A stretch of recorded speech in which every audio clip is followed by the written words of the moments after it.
কুৰুৱাৰ কৃষকৰ এতিয়া দুৰ্দশাৰ অন্ত নাই। কোনো বানপানী নহয়, এতিয়া বনৰীয়া মহৰ বাবে এতিয়া কুৰুৱাৰ কৃষকৰ মনত বেজাৰ। কিয়নো এই শাওণ মাহত ভুই ৰোৱাৰ লগে লগে যি বনৰীয়া মহৰ জাক জাক বনৰীয়া মহে আহি খাই তহিলং কৰিছে। মই কুৰুৱাৰ এখন খেতি পথাৰত আছো। এয়া চিপাঝাৰ ৰাজহ চক্ৰৰ অন্তৰ্গত কুৰুৱা এইখন এখন কৃষি প্ৰধান গাঁও আৰু বৃহৎ বৃহৎ পথাৰ।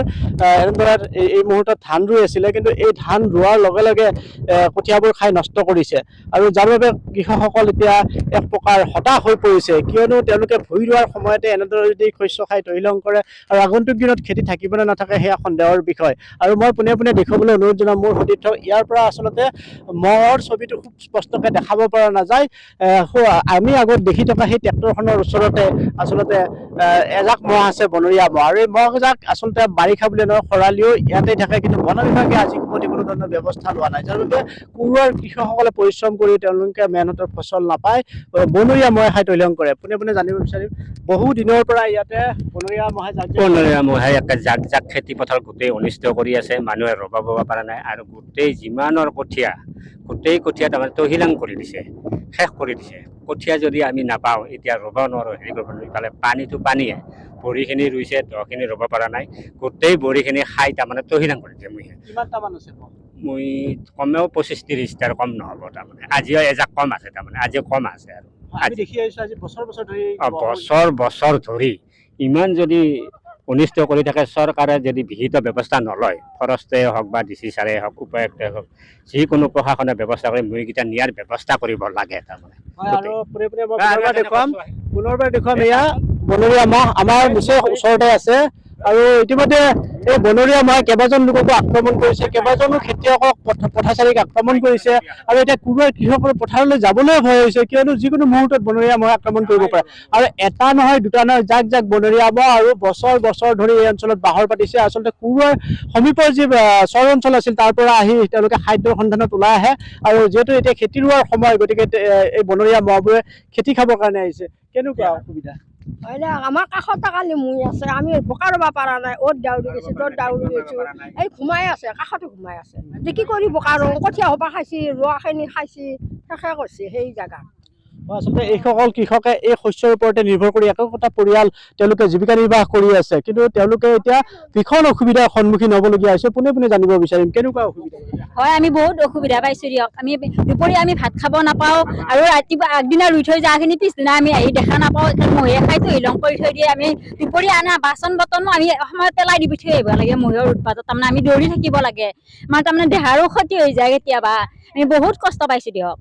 হয়, আৰু এইসকল আচলতে দাউৰি ৰোৱনী এতিয়া এই মুহূৰ্তত আচলতে তেওঁলোকে খেতি পথাৰত নামিব লাগে, কিন্তু তেওঁলোকে সাহস গোটাব পৰা নাই, কিয়নো যিকোনো মুহূৰ্ততে বনৰীয়া মহে আক্ৰমণ কৰিব পাৰে। ইতিমধ্যে কেইবাঠাইতো আচলতে পথাচাৰী বা খেতিয়কক বনৰীয়া মহে আক্ৰমণ কৰিছে।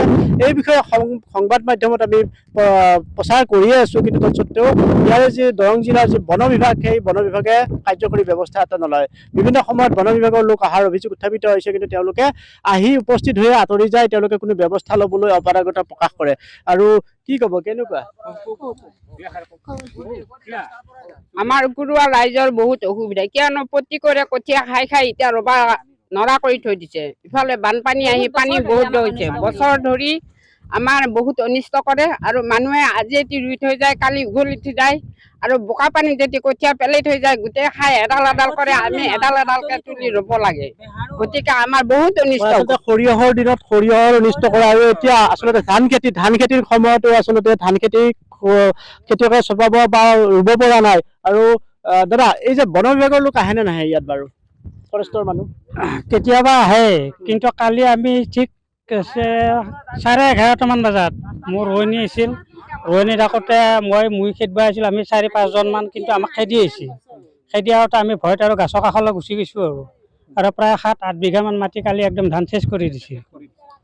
আমাৰ এখালে অনুৰোধ জনাম, এয়া চাওক কেনেদৰে প্ৰখৰ ৰ'দকণ হৈছে। এইসকল উপান্ত কৃষকে আচলতে তেওঁলোকে এমুঠি অন্ন পাবৰ কাৰণে এনেদৰে মেহনত কৰিছে, কিন্তু সেই মেহনত কিমান দূৰ সফল হ'ব? কাৰণ বনৰীয়া মহে কঠীয়া ৰোৱাৰ পিছতে আহি সেইবোৰ খাই উচন কৰে, আৰু যি বীজৰ বাবে যিবিলাক কঠীয়া আছিল সেই কঠীয়া তলিবোৰ খাই নষ্ট কৰিছে।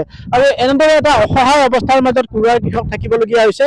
আৰু এই আমাৰ উত্তৰ গুৱাহাটী সমীপৰ চিপাঝাৰ ৰাজচক্ৰৰ অন্তৰ্গত কুৰুৱা গাঁৱৰ পৰা মই দেখুৱাই আছো আৰু এনেদৰে এটা নৈৰাজ্যজনক ছবি ফুটি উঠিছে কুৰুৱাত আৰু কুৰুৱাৰ বনৰীয়া মহৰ এই সন্ত্ৰাস আচলতে এদিন দুদিনৰ নহয় বছৰ বছৰ ধৰি কুৰুৱাত বনৰীয়া মহৰ সন্ত্ৰাস সৃষ্টি কৰি আছে আৰু পুনৰবাৰ মই দেখুৱাবলৈ অনুৰোধ জনাম এনেদৰে ৰোৱাতলিত তেওঁলোকে ৰোৱা ৰুইছে যদিও তেওঁলোকে নিশ্চিত নহয় যে ইয়াৰ পৰা তেওঁলোকে ফচল লাভ কৰিব কিয়নো তেওঁলোকে জানি শুনিও কৰিছে কাৰণ তেওঁলোকৰ উপায় নাই তেওঁলোকে খেতিয়ে একমাত্ৰ জীৱিকাৰ সম্বল গতিকে তেওঁলোকে শস্য ৰুইছে কিন্তু সেয়া তেওঁলোকে খাব পায় নে নাপায় তেওঁলোকে চপাব পায় নে নাপায় সেয়া ছবিখন দুখৰ হৈ পৰিছে এই মুহূৰ্তত